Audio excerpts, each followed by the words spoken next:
What is the bond angle in a tetrahedral molecule? Lots of teachers will tell you it's 109.5, but never prove it to you. Here I go. Now, a tetrahedron is the three-dimensional shape made when you connect two opposite corners of two opposite faces of a cube. So here in yellow, I've drawn a cube for you. If you connect the two opposite corners of the top face with some mass in the center, perhaps this is a carbon connected to four hydrogens, and then you connect that same carbon to the other two corners of the bottom face. Note that it's not the same two corners when you're looking down on it, it's the other two corners of the other face. These connect to make you a tetrahedron. Now, all four atoms have to be the same, otherwise there's going to be slight differences in electron repulsion and it won't be a perfect tetrahedron. But that's not what we're here for. If you're feeling heavy on algebra, you can make these side lengths x, but I'm just going to make them 1 because I'm lazy. Now I want to point something out here. Because I have a square on top, I can use Pythagorean Theorem to calculate the length of this diagonal. Now, if I was to redraw this cube from the top, I would have connected this corner and this corner.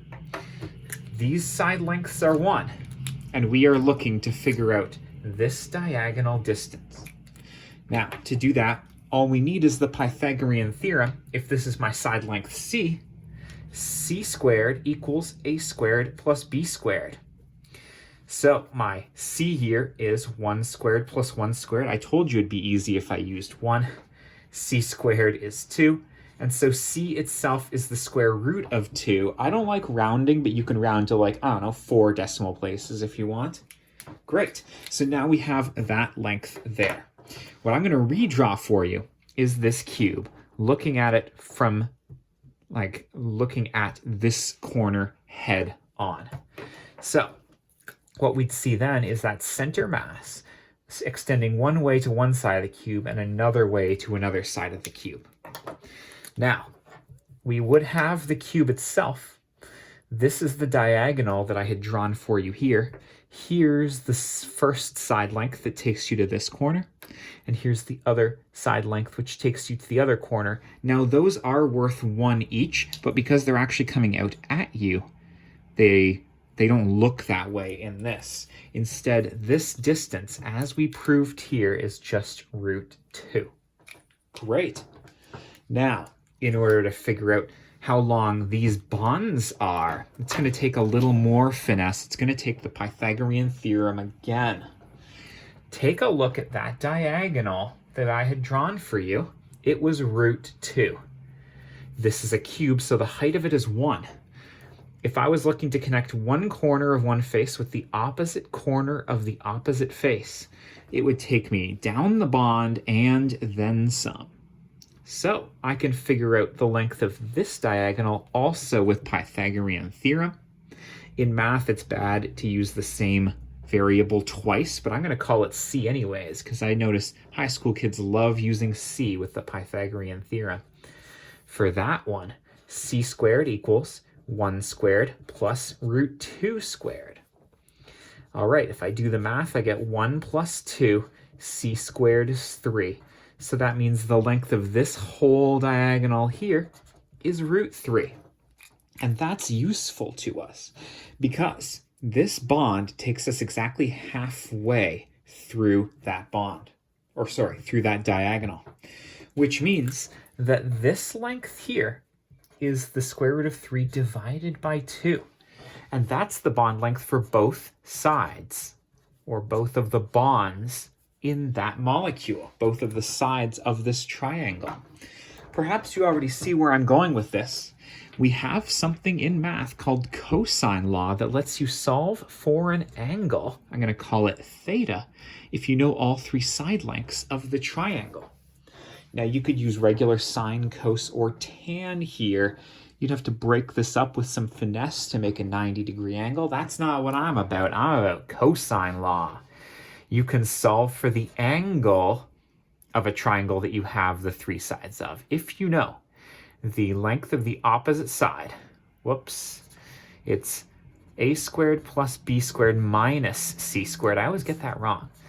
Where a and b are the sides that are touching the angle you're solving for. C is the side across from the angle that you were solving for. Most teachers will call this capital C to show that they correspond with each other. All right, so after that, it's time to just plug in some numbers. A is here, B is here, and C is here. There's some square roots floating around, but we'll deal with those. If you rounded it to 4 decimal places, you should still get the same answer.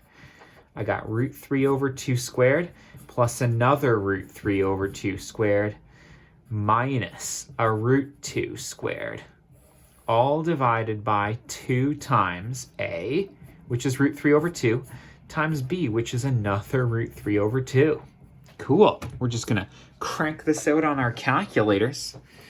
I got to do root 3 divided by 2. And I have to square it.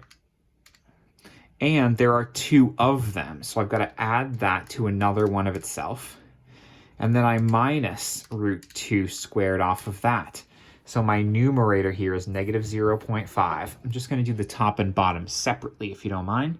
2 times root 3 over 2 times another root 3 over 2. Gives me 1.5 on the bottom. Well, that reduces nicely to negative 1/3, which means the bond angle in a tetrahedral molecule can be found by taking the cos inverse of that number. Now, I ran out of space, so I'm just going to do it over here.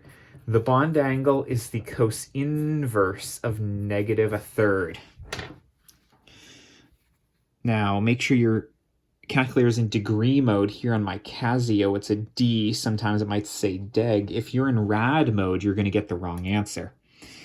I want the cos inverse, or shift cos, of negative 1 over 3. Bam! 109.5. Oh my goodness, the calculator gave it to me. And I'd call that all in one shot, but there were definitely some multiple steps to it. Nice. Can you believe that the calculator is giving you the number that your teacher just straight up says a tetrahedral bond angle is? It's because your teacher didn't make it up. It's true facts, and math proves it. Grade 10 math here in Ontario. I don't know what grade you're in, but congratulations on getting that bond angle with me. And best of luck.